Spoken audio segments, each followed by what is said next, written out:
Blog Talk Radio. Good morning out there in Blog Talk Radio Land. So happy to be with you guys here as we starting to wind down summer, y'all. Hope y'all getting in y'all last minute fun.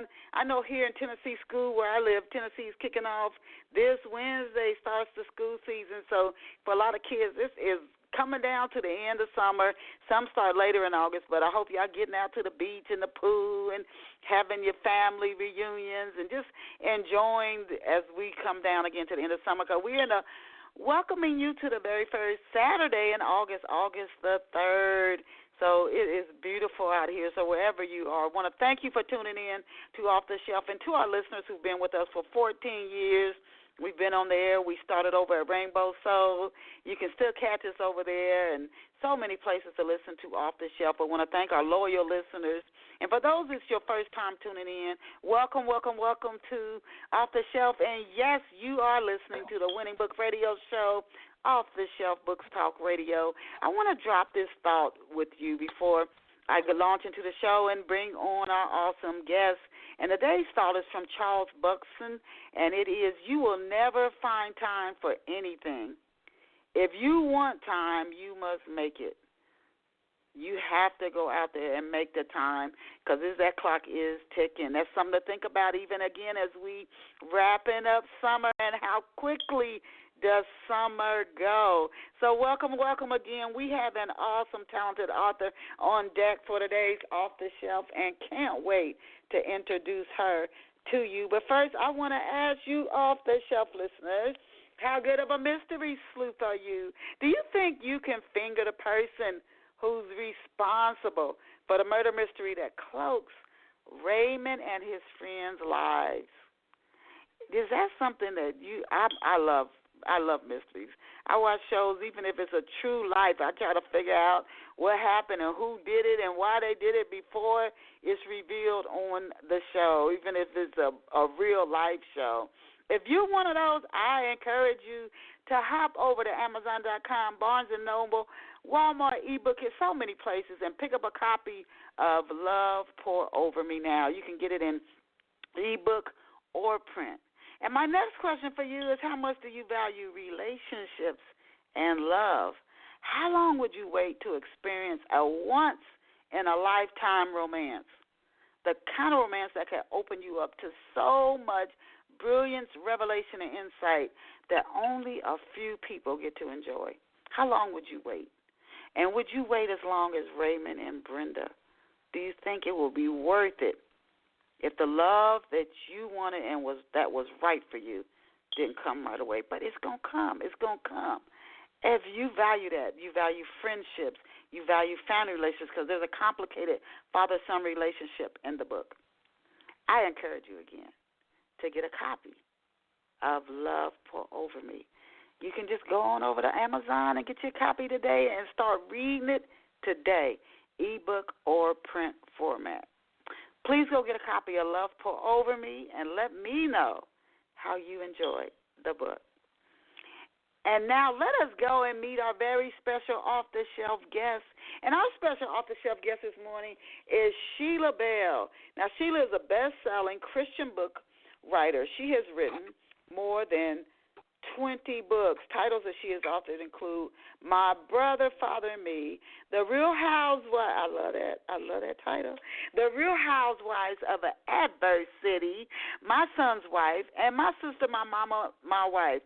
For her work, Sheila has won numerous awards, including the 2017 Christian Literary Reader's Choice Award, the 2015 Rosa Parks Awards, kudos on that, the 2014 Christian Literary Award, and the AAMBC Nate Holmes Honorary Award, Kindle Award, OOSA Book of the Year, and numerous SORMAG awards. She is also a public speaker, editor, and founder of the Black Writers and Book Clubs Literary Association. Please hop on over and visit Miss Sheila Bell online at SheilaWritesBooks.com, and that's SheilaWritesBooks.com. Again, that's SheilaWritesBooks.com. SheilaWritesBooks.com.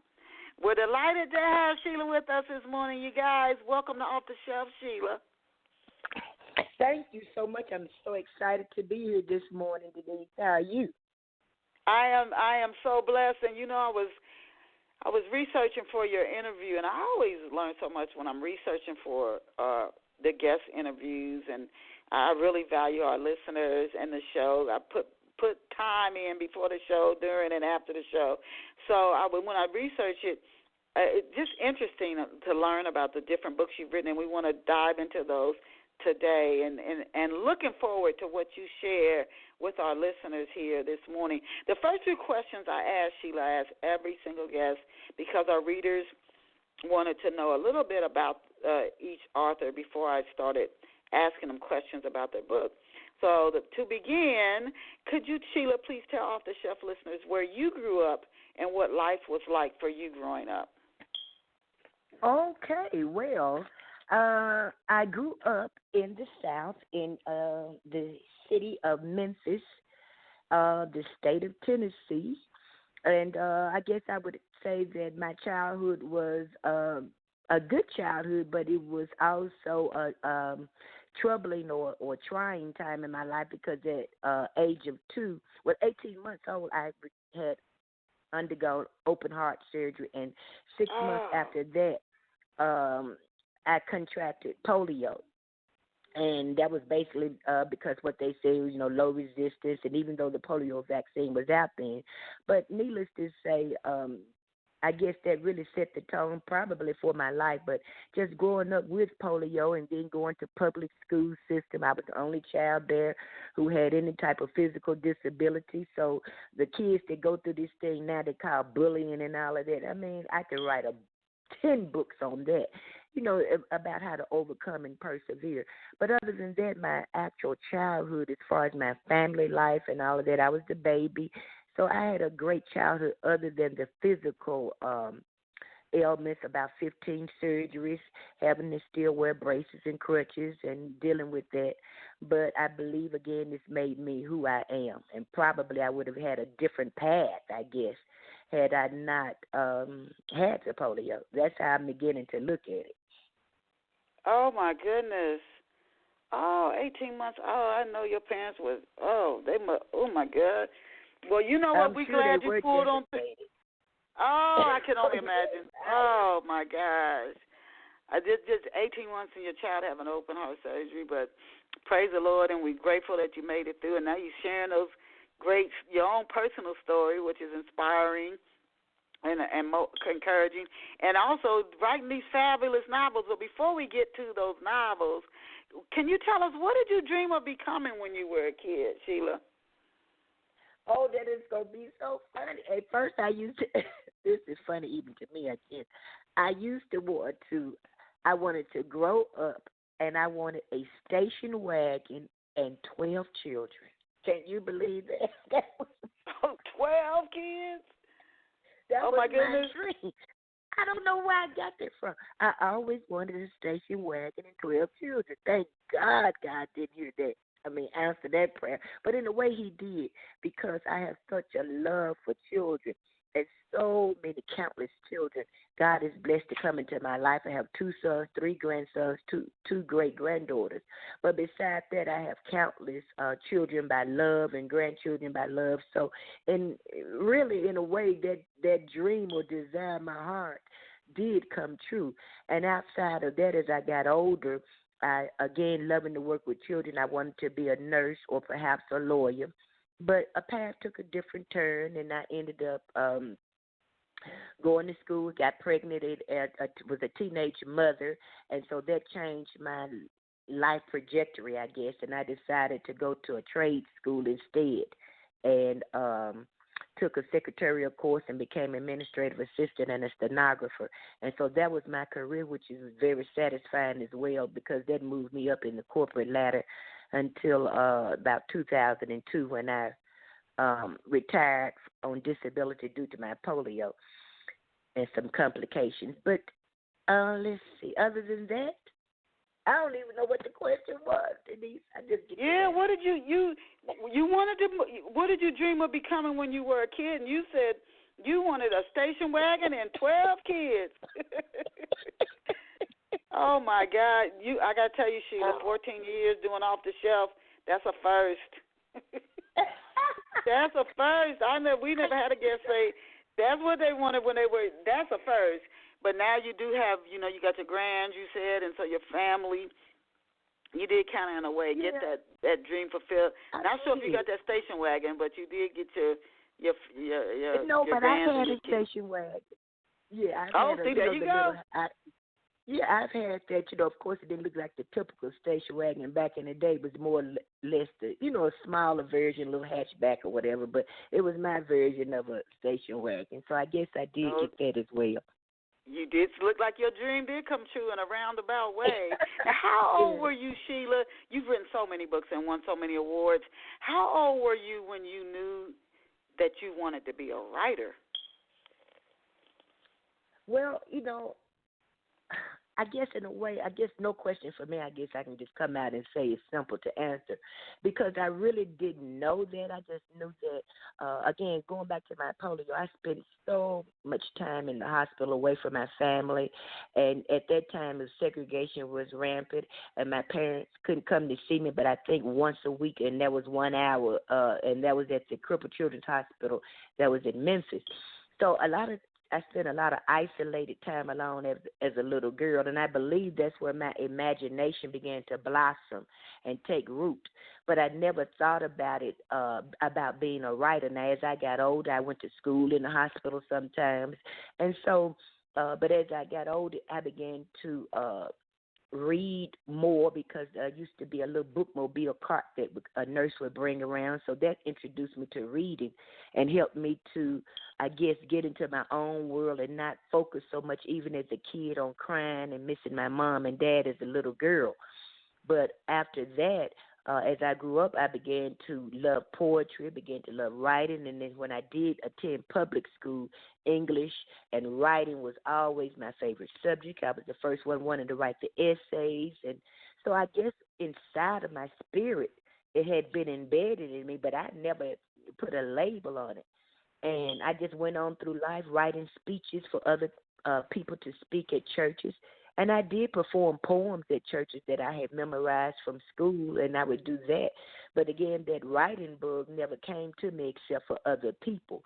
And it wasn't until a tragedy in my life occurred back in 1997 when I was supposed to be getting married and my fiancé was bludgeoned or murdered. And so that was so difficult, such a difficult time for me that one of the pastors told me to, she suggested journaling.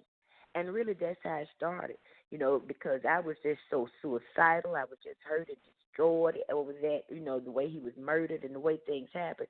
But that journaling, it just kept me, it really saved me.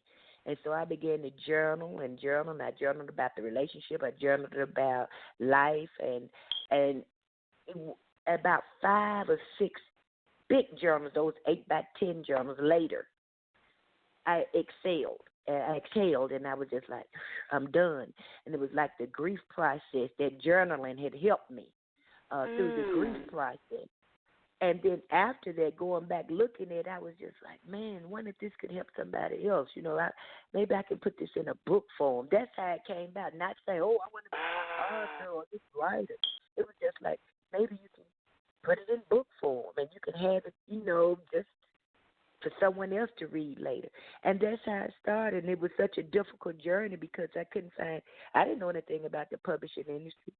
And you stop me, Denise, because I'll go on. Stop me when it's time for me to take a break. But, I didn't know anything about the publishing industry. But, again, having polio, I had a type A or still have a type A personality.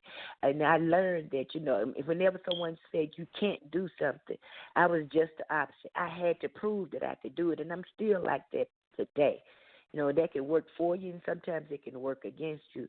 But in this case, I was determined to get that in print, and I searched around, and I found writing groups and things of that nature because self-publishing back then, 20 years ago, was frowned upon. You didn't want anyone to know that you independently published your book. Yes. And you should know that. Yeah, you didn't want anybody to know that that was a no-no, because that means you didn't really make it. Nobody was interested in you for real. And I kept sending off my manuscript, and I kept getting all these rejection letters saying, "Oh, it's wonderful, it's gut wrenching, but we can't use it right now." All those but letters.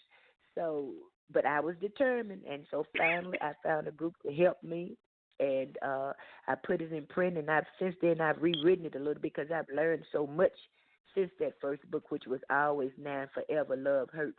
And that was basically a loose story on my life and what I had gone through. I fictionalized it a little bit. And then from there, my first nonfiction book called A Christian's Perspective, Journey Through Grief. That was the real account of the grief process. And I still have that book that I really bless others with who I know or find out have lost loved ones. So that's how the journey got started. Oh my and God! Here I am today. And we don't know when it's happening, what's going on with us. So many people who've come on the show, the different ways they got into their writing career. And some say they just knew when they were kids. Some it was a dare. Somebody dared them to enter a writing contest, and that's how they got started. But you never know 10, 20, 30 years later where you're going to be. You just keep following the yellow brick road, and then you just end up somewhere that you never thought in a million years you would be in a certain spot where you are. I wanted to ask you. So, what were you doing before you actually?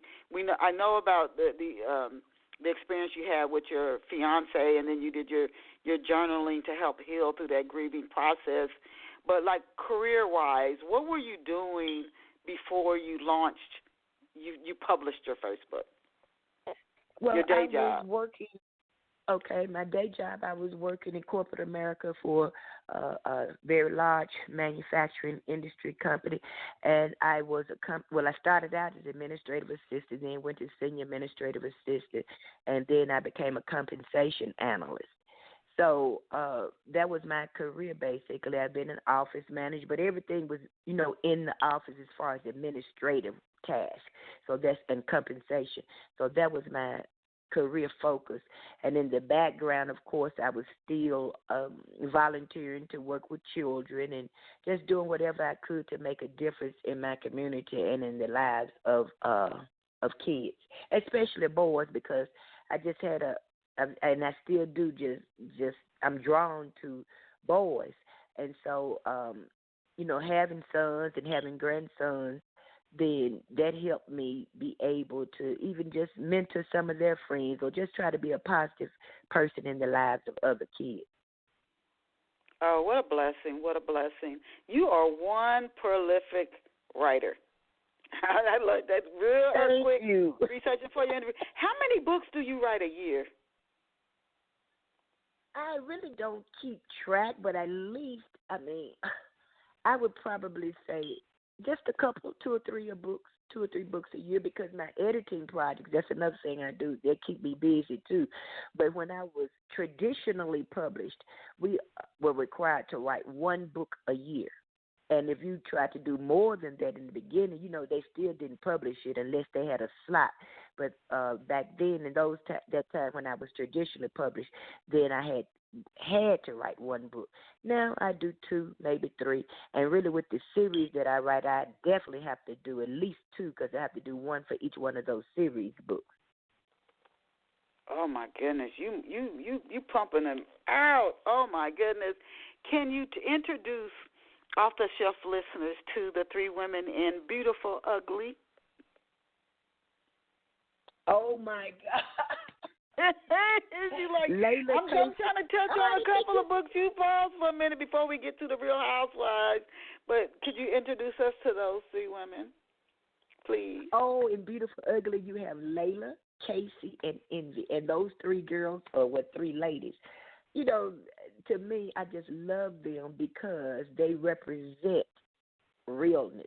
And that's one thing about my books that I like to really try to focus in on is realistic stories, realistic things that could happen, have happened, might happen. You know somebody may have happened. But with Casey, Layla, and Envy, they're just your typical young ladies. Envy is successful, beautiful, has it going on, nice job and everything, nice crib.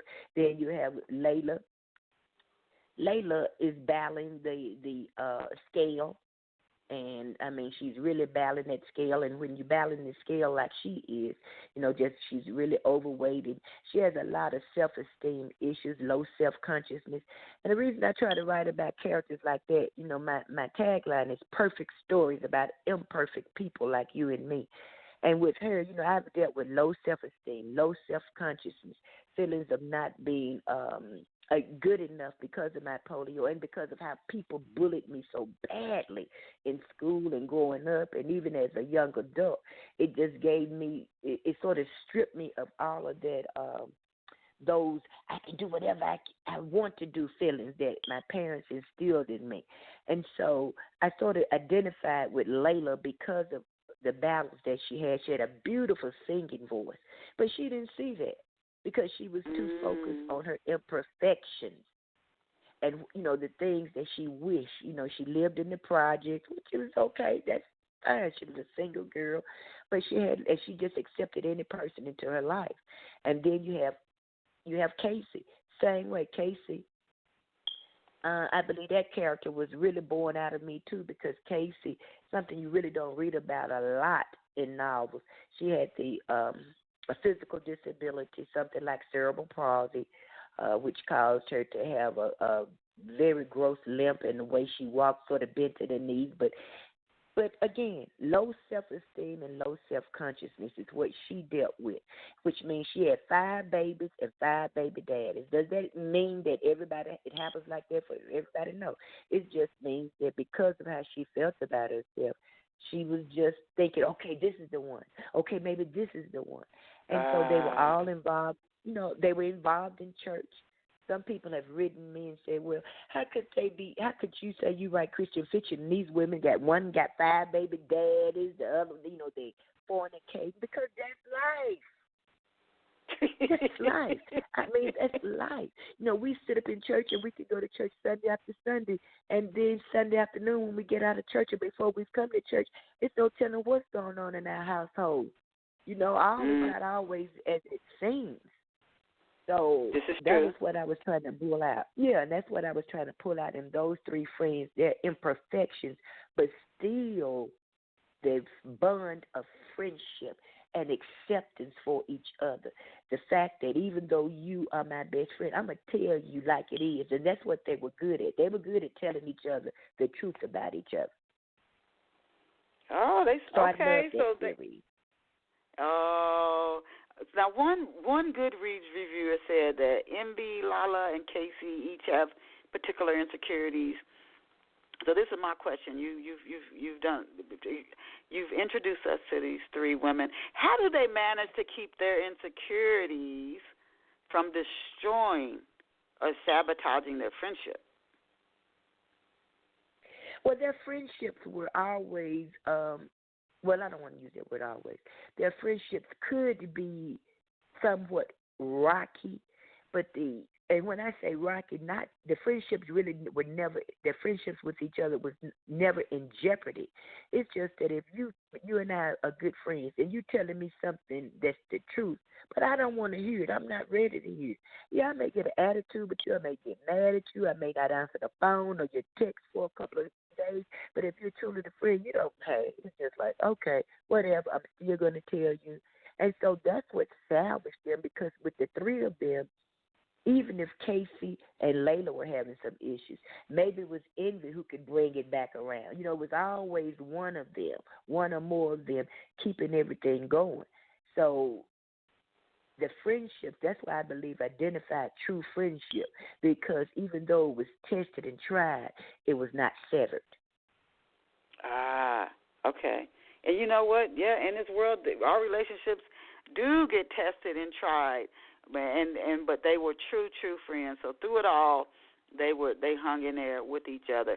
Now, what is adversity? Like, you hear adversity, so I'm thinking like the Real Housewives Los Angeles or Atlanta, or so we know these cities. You can even Google them. But can you describe for our off-the-shelf listeners what is Adverse City like? And it's like a spotlight location in your Real Housewives of Adverse Cities book series.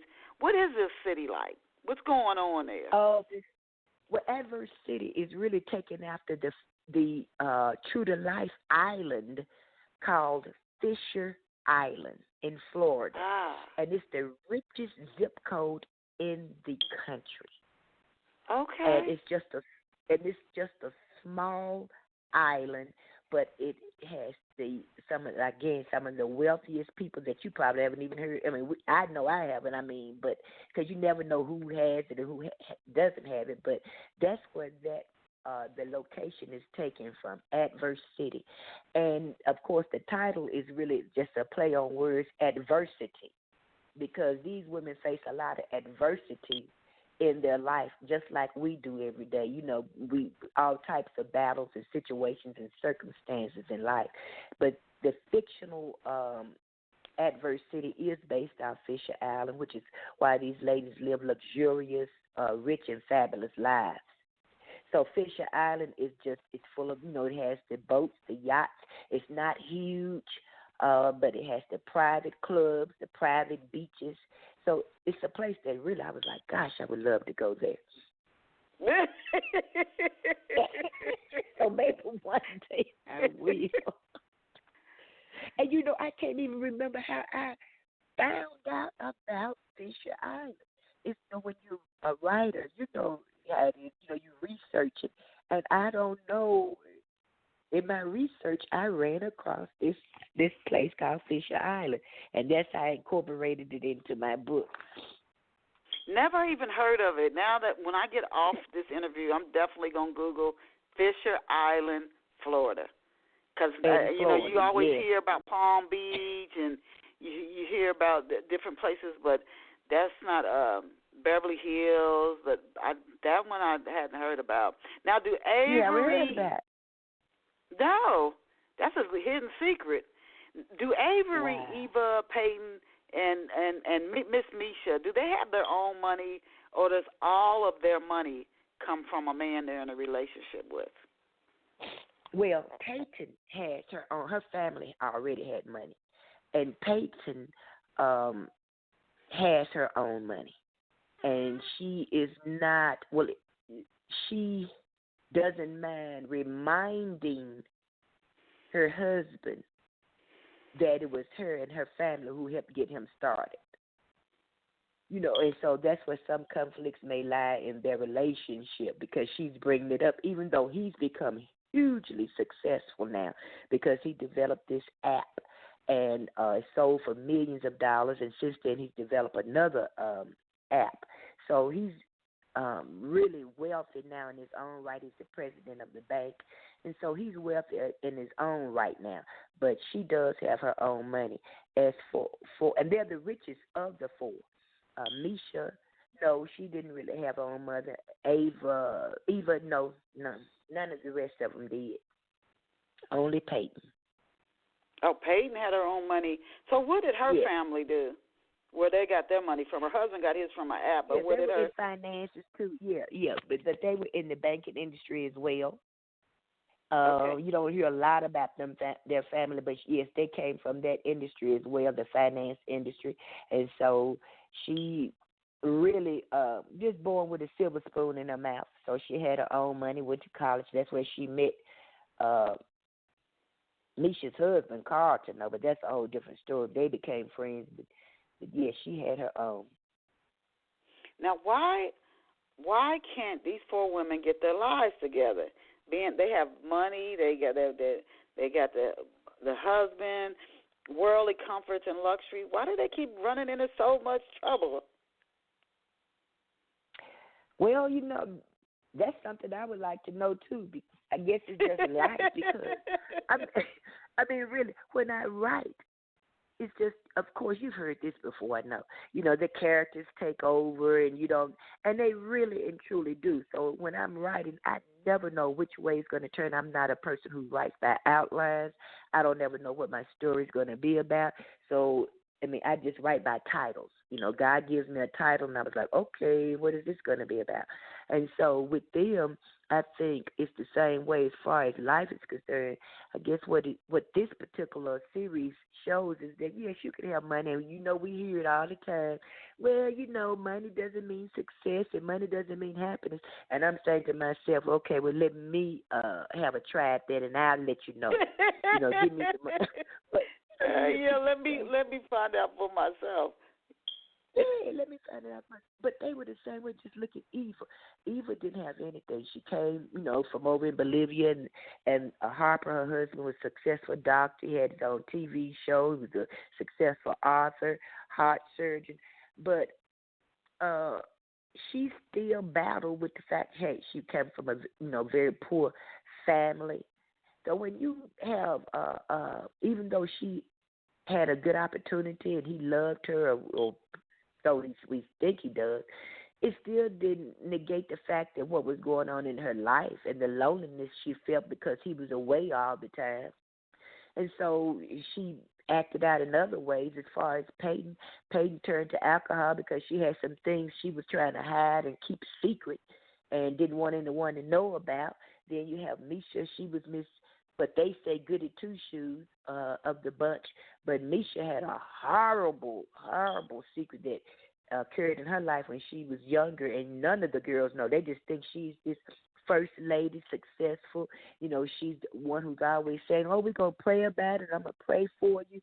So, but they still battled life. And that's something, we, no matter how much we have and don't have, one thing we cannot escape is life and what it deals us. You know what? This is so true.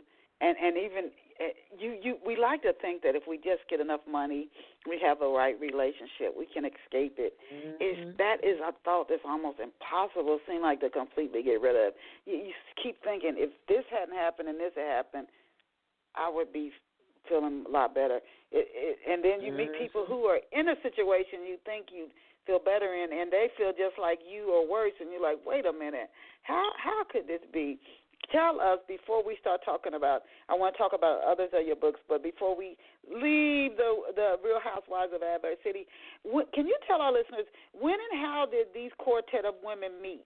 Did they meet in high school, college? Did they grow up from little girls? No, they actually just met because Carlton, who is Meesha's husband, he's a mega pastor. And so they really met at church doing some church activities because, again, all of them, the husbands really especially, were really involved in church. And so especially Harper, the heart surgeon, that was his go-to place was church. But anyway, the young ladies met there through church friends and families. That's where they met. So Eva hadn't been over to the United States but a few years when they first met her. And the other ladies, again, that same circle. Oh, okay. So they met from church. Yeah, now you keep a lot church, of conflict in. You keep a lot of conflict in your novels, Miss Sheila. Now, My Brother, Father, and Me is no different. Why is Hezekiah McCoy, even while recovering from a stroke, why is he intent on getting even with his own sons? Ego, pride, and I think with him, and that's part of the My Son's Wife series. I don't know if you knew that, but that is part of the My Son's Wife series. My Brother, Father, and Me, book 8 or 9, I believe, in that series. But, again, that's the imperfect part of us. Jealousy, envy. It can drive us to do some of the craziest things. And, it's oftentimes family, Denise, that really backstabs us. And so with Hezekiah, he feels betrayed. He feels men to me, I'm imagining him as he is with this stroke. Again, the fact that he no longer has the capability and the ability to do what he once do. He can no longer stand in that pulpit and rip folk out, and bring them to the Lord. He, as far as getting that money in and how he was, he can no longer do that. So that's a big punch to his chest that he can't do that. And then to know that his son, his oldest son, is possibly could be betraying him or taking the spotlight off of him, he just sort of loses it, I guess. Wow, that is really interesting to watch what happens. Again, a book that deals with family dynamic and relationships you would never think would get that strained. What do most men say when they find out their wife or the woman in their life is pregnant? Is, I hope it's a boy. And so they just see themselves playing with their sons and doing sports and doing male bonding with their sons. You never imagine that a father and a son could grow up and become at odds with each other. I wanted to ask, what has their father done? And again, these questions for our listeners who may not have read the book. They may be their first time being introduced to Miss Sheila Bell, an awesome author, and to your books. What has their father done to cause Khalil, senior pastor of Holy Rock, and his brother Xavier to actually want to plot against their father? What did he do that is so awful? I believe the fact of how he hurt their mother. When he had the stroke. Now, before he had this stroke, okay, he was able to do his thing and do his dirt, I guess, without anybody finding out. But when he had this stroke, it's something about you would think probably it would humble him, but it really just did just the opposite, and he became sort of vindictive and mean with it. And I think it all goes back to just the fact, again, the man thing, the ego, can't do this anymore, can't walk, can't have to depend on people to take care of me and provide for me and all. And so he began to take it out on Fancy, his wife, and he really turned into a Hezekiah that people really, like you just said, you wouldn't expect him to have turned into. But it affected him. And sometimes, too, and I'm just thinking, too, as a person on the outside looking in, because that's how I do with my stories, is maybe from that stroke, we never know if if it affected him mentally or what. I don't know. I'm hoping that eventually Hezekiah will come back around. I don't know yet. Oh, yeah. Yeah, come on, readers. So we have to hang around to see what happens to Hezekiah. He's been doing all of this preaching. He's been doing all this preaching, and is it time now to walk out the very things that he's been preaching, even if it feels so? It's easier to say do the right thing than it is to do it sometimes when you get your back's against the wall. It is so much easier. Now, I wanted to ask you, McCoy and Graham, are they prideful men? And how, and here again, we're talking about preachers and pastors, and a lot of times you would imagine from studying, I mean, if a pastor gets up in the morning, he studies the word, he meditates, you have to know anybody, the world is giving us opportunities to exercise what we believe. Every experience, opportunities to exercise. So how well have you learned patience? You're going to be in situations that's going to really make you have to dig deep to be patient. That's what it's like. Let's see what you learned. That's almost like you studied something and, okay, well, I'm going to put you in a situation. Let's see what you learned. And then you keep going back through it till you pass. Let's see what you learned. It's not just about going to church and preaching and listening to something. You're going to go out in the world and get experiences. Okay, let's see what you learned. So that said, are these men prideful? And how did they become that way? They've done all this studying. You think they would know, I'm just studying a lesson, like a school lesson. Now I got to go out and apply it in the world. You would think they would have gotten sharp at applying it. How did they get to where they are? They're human, just like us. When you look at it, yes, they stand in the pulpit, and yes, they preach the word, and yes, they help change lives of many people. but they're still flawed individuals. And they still have hang-ups, and they still have habits, and they still have fetishes, and they still have secrets, and they still have sin. And that's what it all comes back to. That even no matter what role you play in life, whether you are the pastor of the biggest mega church and you breaking in all of this, and you have children who you on the outside looking in, they're successful and they're all of this, but no one knows what type of demons you wrestle with when you are with yourself. And so I just hope that these books would not show that, they study, and I really believe that they are men of God, but they're imperfect. I'm a woman of God. I say I'm a woman of God. But if you look in my closet, over my life, it's some things even I can't believe that I did and I have done. I'm like, whoa. So I just think it's with them and with pastors or ministers, they're more on the spotlight. They're out in the spotlight. So anything that they do is magnified.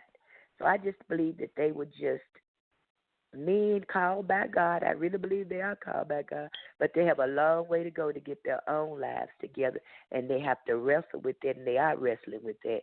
And so I just hope that they able to deal with it, especially people like Hezekiah.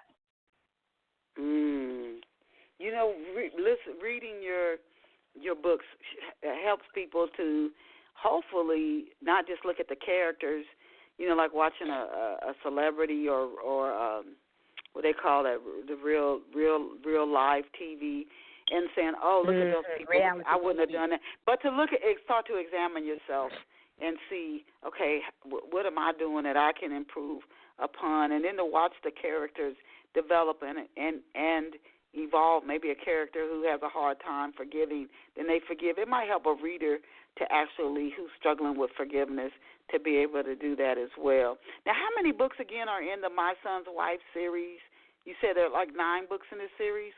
There are 9, and the 10th book should be coming out before the year's end. So there are 9 so far in the My Son's Wife series, and there are 4 in the Real Housewives series. Okay.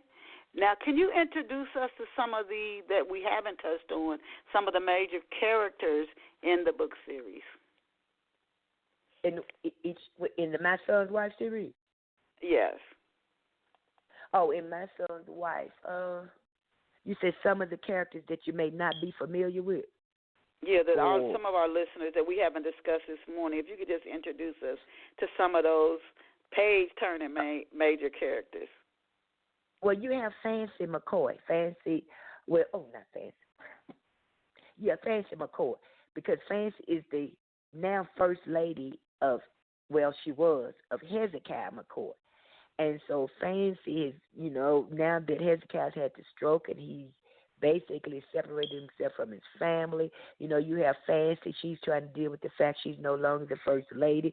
She's dealing with the fact that this man who she's been with years and years, which is Hezekiah, has actually, pushed her to the side, kicked her to the curb, and she's gone to prison for this guy. So you really, readers, if you haven't read it, you need to go back, because this woman has actually done time, and he has too. So Fancy has her own story, and hopefully in this next book, things will begin to change for the better for her, because she's having a hard time dealing with how Hezekiah has treated her, and rightfully so. And then we'll go back to Styles Graham, because Styles Graham, the Graham family, is the one who actually, started the My Son's Wife series with Styles and his mother Audrey, who's deceased, but she wanted that perfect woman for her son, which is the beginning of the My Son's Wife series. So you have Styles, he's still in the story, but Styles has some issues of forgiving himself for mistakes he's made and forgiving others. He's a good minister, but he doesn't want to love anymore because he's been hurt and heartbroken, and you would think as a man of God that he would be able to get past that and forgive others. But he's wrestling with that.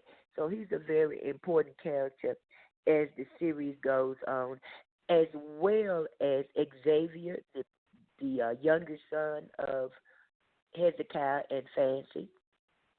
He's dealing with his sexuality, and that's another topic that sometimes is taboo in Christian fiction, but I talk about it and discuss it because it's life, and he is dealing with his sexuality, and Hezekiah is really destroyed over that because when you talk about a man and son, so he really doesn't like that idea that his son might be homosexual or gay. So he's another character to look out for and to see how he's going to evolve, as well as the last one I would say is Pastor, and that's what they call him, Pastor Graham. He's the father of Styles Graham, and he's beginning to show signs of dementia. So you'll begin to, the readers will be able to learn some things. Whatever I write, I try to make it as factual as possible in regard to, if a person has an illness or something. So they'll be able to see the onset of what might be dementia in Pastor as the book series goes on. Now, those are great character descriptions, so thank you. They always say good authors can describe their characters on a drop of a dime really well. So this is Sheila Bell's description of her characters in the My Son's Wife series. But, Sheila, what do readers tell you that it is about the characters that keeps them coming back, that keeps them turning their pages? And who are their favorite characters? Who do readers say, this is my favorite character in the series? Well, then I go back to the Housewives series. Most of the people, the readers that have come to me in the book clubs I met with, they really sort of it gave me pause because most of the people really like Peyton, even though Peyton, like I said, she was an alcoholic. She's done some terrible things.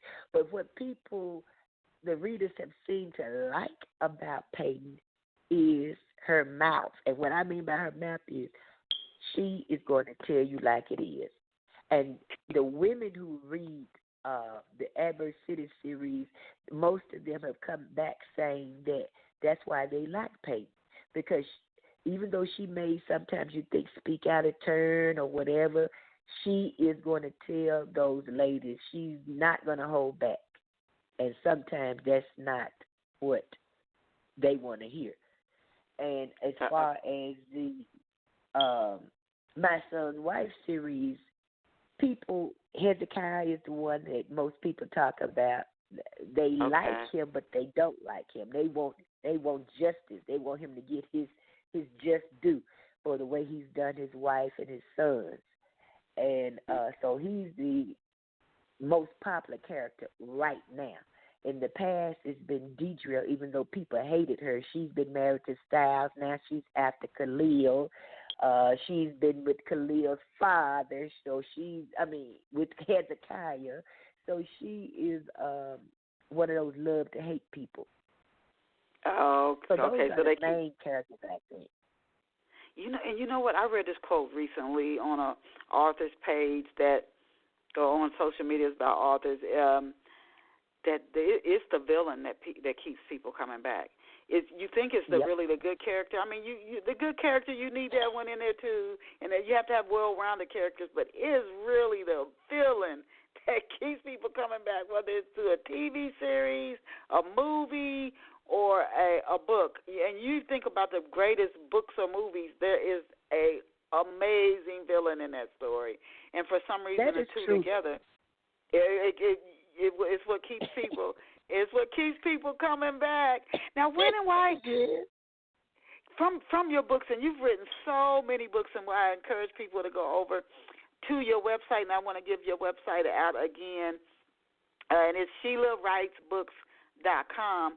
But you've written so many books, but you also do other things. So I wanted to ask you, we have a little less than about 10 minutes left in the show. When and why did you found the Black Writers and Book Clubs Literary Association? You're already putting out so many books, Sheila. What inspired you to start this association? and it's literacy, the Literacy Association, BWABC, Okay. Literacy Association, and that was because I found myself writing all these books, and again, I told you about how much I am involved with children, and as a writer and a speaker, I have an opportunity to go before a lot of people and speak. And I began to get troubled in my spirit about this situation, and especially, I guess, where I am in Memphis, or was in Memphis, where it's 65% African Americans, yet, we don't own or operate anything there. And so, and I thought about the literacy rate and how high the illiteracy rate is. And so I had been working once before, trying to work with a literacy group in Memphis, trying to see what I could do to improve literacy. And that's how I got started, because I was like, okay, I'm writing all these books, but if people can't read them, if people can't understand and comprehend what we write as authors, what good is it? What is it profiting me if no one can? And that just began to bother me and trouble me. And so I wanted to bring some awareness to illiteracy and the importance of literacy. And so that's how the festival was birthed. And I reached out to authors, and authors poured in from all across the United States. And I had the festival. It was for 5 years going strong. But what it was doing, too, we went into the schools and we read and promoted literacy, especially among our African-American children and minorities. So that's how I got birthed. But that last year that I did it, I was preparing to move. And plus, it was taken away from me writing, because the bigger the festival got, which was a blessing, but it was taken away from my true love. And so at that 5th year, it's just like I did with that journal. I exhaled, and it's like God gave me the release to, like, okay, you finished this assignment, now get back on what I told you to do the other, And so I started back with my writing and picking back up with my series. So that's how that is. And I love the Literacy Association. It's something that still evolves. It's a nonprofit now. And people ask me all the time about the festival, which I hope in time to resurrect it. Okay. How do you see the internet? With the internet writing, I've done freelance writing that they tell you, you have to write real sentences short, keep your paragraphs short, write to like the 5th grade level. How do you see this, this quick, short style of internet writing impacting literacy and actually novel writing? I think that it can be, I guess it's sort of like my son would say, dumbing people down. Because I think when we don't challenge people, you want shorter sentences. It's just like the text message. Well, texting is good, and I text all the time. But what I began to do, and this is, I guess, what tells my age, is I stopped short texting. In other words, instead of you put you are, those short words, how are you? You put HRU. I stopped that because I was like, especially, now I may do it with you, if you and I are texting, that's different in a way. But if I'm talking to my teenage grandson or something, I just try to write it out, because I'm like, half the time, a lot of times, they can grow up not even knowing how they think that's the right spelling. Yeah, and so that's true. With the internet, and just I think with the internet, we want everything short, quick, fast, and in a hurry, just like we want life until it's time for us to check out of here. And then we want to, I wish I could stay longer. We don't never want to check out. And so we want the shorten, but we dumbing down our children. They don't even, did you know, as far as when I think about literacy too, I'm on that rant, and I know we only have a couple of minutes, but just think about this. They don't even teach cursive writing in school anymore. How are they going to know how to sign their name? How are they going to know? Yeah, unless you just teach it at home. You have to teach. And then so much is just digital now, but you just have to teach it at home. Yeah, they don't teach it. I heard that recently. I was like, wow. Yeah. But how you going to teach it at home if the parents are dumbed down? That's another. Yeah, that's true. Yeah, there you go. You got a good point. Well, that's a somebody might bring up a training for that and get paid a lot of money to do it. Yeah. Okay, the school's not doing it anymore. I'm gonna set up my own training program, and you can pay me so much a month, and I'll teach your kids these things. Can you share 3 to 4 steps that you've taken that you found to be effective at getting the word out about your books? I believe the most effective is word of mouth. I say write a good story, write your best story, write a quality story. Learn who your target market is. I don't need to market to Denise if Denise does not like the type of books I write. I mean, you may pick it up, but if that's not what you read, I need to find out who reads what. That's the research. So I say, find out your target market, write a quality book, and once people begin to read your books, they're going to tell somebody, whether it's good or bad, you better believe they're going to share that word. And the next thing is something which I don't like, and that's social media. I despise social media.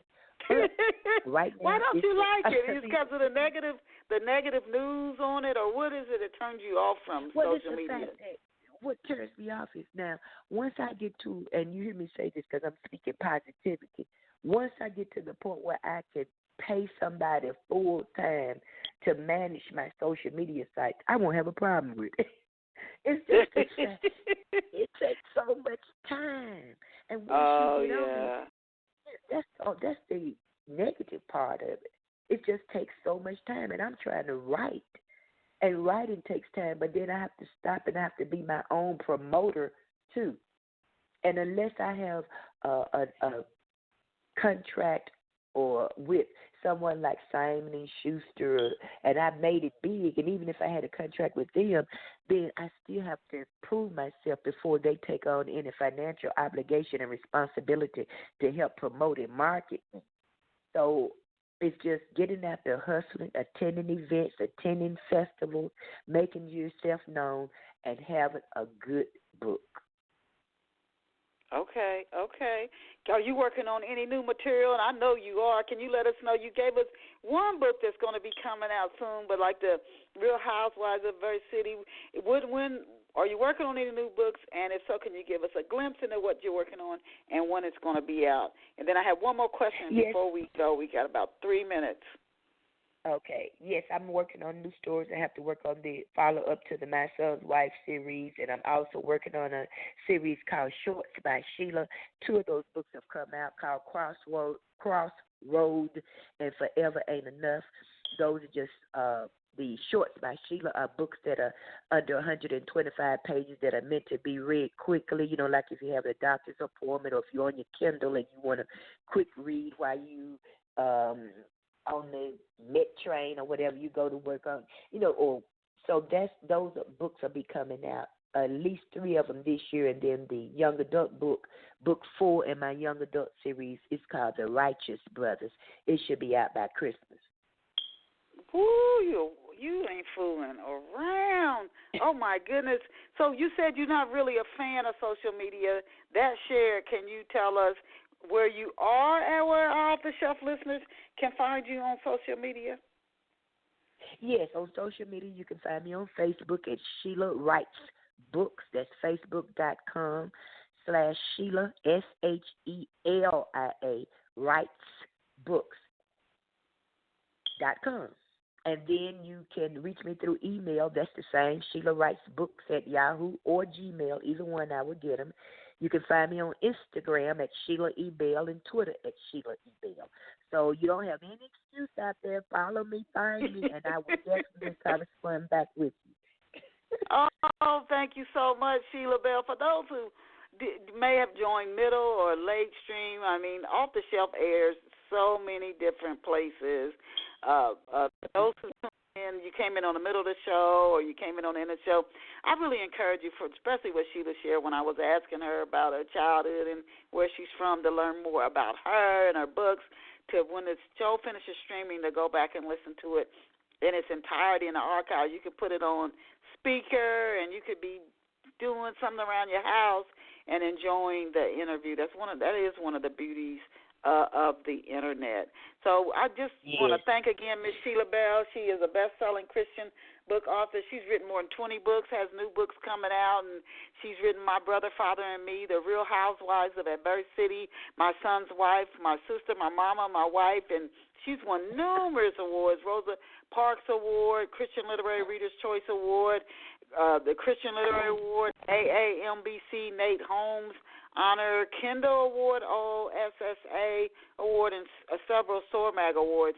She's online at SheilaWritesBooks.com. It's spelled the way it sounds, SheilaWritesBooks.com. Please go check her out. She said follow her on social media. She spent all that time over there promoting her stuff, so she'd love to have you come and see her again.